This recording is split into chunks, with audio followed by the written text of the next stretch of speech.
Como você lida com a autossabotagem? É comum você querer uma coisa e fazer outra e depois se arrepender? Ou quando você define algo que você vai fazer, parece que as situações e as pessoas à volta não deixam ou acontecem coisas que impedem você? Nesse conteúdo eu vou apresentar como compreender a autossabotagem de uma forma prática e lidar positivamente com ela. Eu sou Rodrigo Rocha, eu facilito constelação desde 2012. E também com outras abordagens de terapia, eu apresento um conteúdo prático e focado. Sobre a autossabotagem, é importante pensar que existem duas vontades. A vontade com a qual você está mais identificado, que é o que você quer, e uma outra vontade não vista, oculta, que é o que impede você de conseguir o que você quer. E é essa que você chama de autossabotagem ou de sabotagem. Então é importante pensar como uma metáfora. Um lado é o pensamento, é a mente. O outro lado é o sentimento, o coração, metaforicamente falando. Então, quando você ignora o sentimento, a emoção e tenta se guiar pela mente, é comum acontecer coisas ou até mesmo você não ter vontade. Por exemplo, a procrastinação pode ser entendida como uma forma de autossabotagem. Daí você quer algo e não tem vontade. Essa é uma forma bem, vamos dizer, bem simbólica de compreender a autossabotagem. São duas vontades, uma que quer e uma que não quer.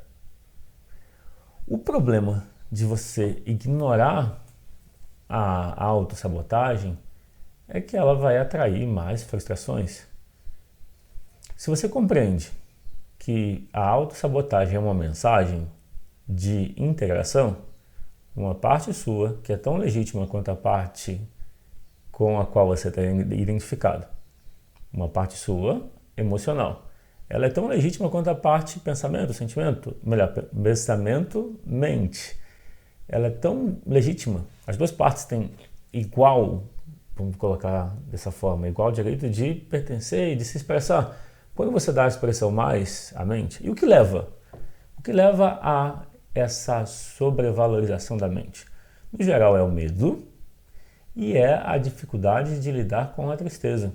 Então quando você tem uma tristeza, uma consequência, um efeito prático é querer voltar-se para fora e se ocupar, seja do trabalho, seja de cuidar de pessoas, estar ocupado, seja se divertindo. O medo faz você não querer sentir medo. Para não sentir medo, você controla. Para não sentir a tristeza, você controla.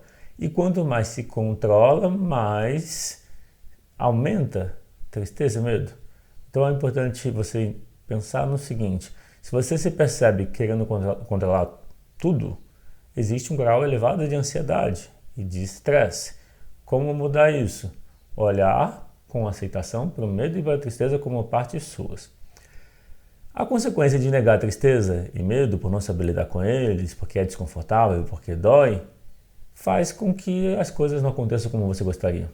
Como uma forma de chamar você para olhar para a necessidade de integração entre pensamento e sentimento. Por exemplo, eu reforço que quando eu falo pensamento e sentimento, é uma forma metafórica, no sentido de representação. Em uma constelação, a gente coloca uma pessoa, por exemplo, se for pessoas ou bonequinhos para Playmobil, a gente coloca uma pessoa para representar o seu lado que quer algo.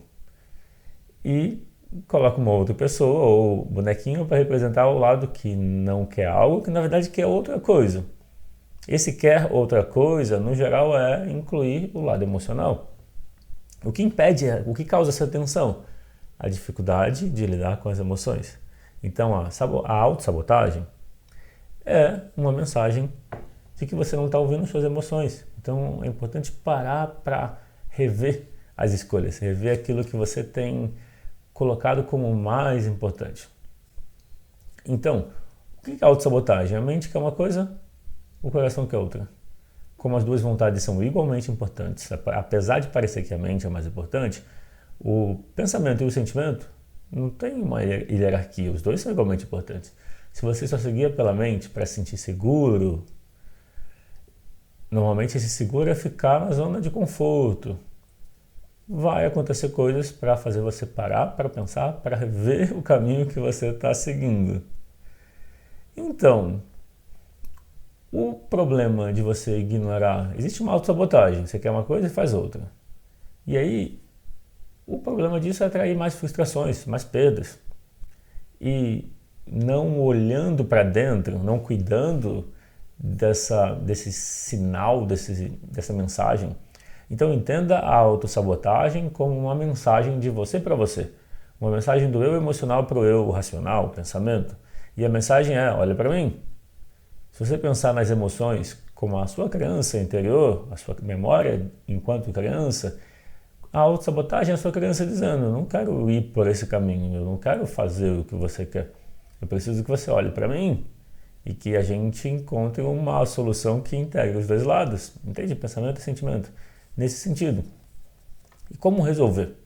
Você pode fazer uma constelação com o tema autossabotagem. Quando você constela o tema autossabotagem, o que aparece na constelação é tudo que está ligado, tudo relacionado ao tema autossabotagem. De início, a relação com as suas emoções. E a gente trabalha isso até encontrar uma solução. Num segundo momento, é a relação com os pais. Muitas vezes é a repetição de um padrão, às vezes é o medo de perder o pertencimento. Achar que se você for congruente com você e fizer o que você gosta, pode ter uma interpretação de que você vai perder o amor da sua família, por ser diferente deles. Numa constelação você consegue se liberar desse padrão e se manter conectado à sua família. E por último é esse olhar sistêmico, o olhar de como esse padrão de autossabotagem se encaixa na família. Você também pode assistir outros vídeos do canal, outros conteúdos do canal, onde você consegue assuntos ligados a lidar com a tristeza, com o medo, com a raiva e diversos assuntos. E qualquer pergunta ou dúvida você pode deixar nos comentários. Se não é inscrito no canal, inscreva-se e se gostou do conteúdo, clica no curtir e compartilha.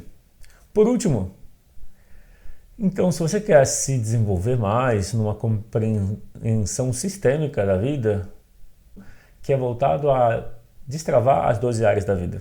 Quais são essas 12 áreas da vida? São as áreas representadas pelos 12 arquétipos dos signos da astrologia. E são áreas que se opõem, se complementam. Por exemplo, são 6 módulos no curso de Relações Sistêmicas, onde no módulo 1 você tem a relação do eu e o outro, casa 1 e 7, Libra e Áries. No módulo 2 você tem a relação da segurança e da transformação, casa 2 e 8, segurança Touro, transformação Escorpião. No módulo 3, comunicação e intelecto, Gêmeos, casa 3, propósito, ideais, Sagitário, casa 9.